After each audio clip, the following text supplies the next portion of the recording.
ఇవాళ మార్కాపురంలో ఉంటున్న పోలేరమ్మ గుడి దగ్గరికైతే వచ్చాననమాట. ఎందుకంటే ప్రతి సంవత్సరం ఉగాది అయిపోయిన తర్వాత నేను ఇక్కడ పొంగల్ చేస్తాననమాట. అలాగే ఈసారి లక్కీగా మంగళవారం కలిసొచ్చింది కాబట్టి మామూలుగా అయితే సండే రోజు చెయ్యాలి.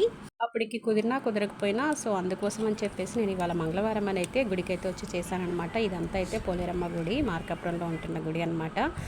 నాతో పాటు ఇంకిద్దరు ముగ్గురు పొంగల్ చేస్తున్నారు. వాళ్ళైతే నాకు కొంచెం హెల్ప్ చేసి వీడియో తీశారనమాట. ఇక వాళ్ళదైతే ముందే దర్శనం అయిపోయింది. ఎందుకంటే ఈరోజు మంగళవారం కాబట్టి చాలా తక్కువ మంది ఉన్నారు. ఆదివారం అయితే ఎక్కువ మంది ఉంటారనమాట. ఈ విధంగా ఇక్కడికి వచ్చేసి కొబ్బరికాయ కొట్టేసుకొని స్వామి దర్శనం చేసుకొని అమ్మవారికి పోలేరమ్మకి పొంగల్ చేసేసి వచ్చానమాట. ఇంటికి రాగానే ఇక్కడ మా లైన్లో ప్రతి సంవత్సరం శ్రీరామనవమి అయిపోయిన తర్వాత ఇక్కడ అన్నప్రసాదం ఉంటుందన్నమాట, భోజనాలు. అక్కడికి వెళ్ళి భోజనం తీసేసుకొని స్వామి ప్రసాదం కదా అందుకని తీసుకొని వచ్చి ఇక దీంతో పాటు ఇంట్లో నేను చేసిన తోటకూర పప్పు అలాగే అన్నం అనమాట. ఇది వచ్చేసి మా ఇంట్లో మార్కాపురంలో ఉంటున్న మా ఇల్లు అనమాట.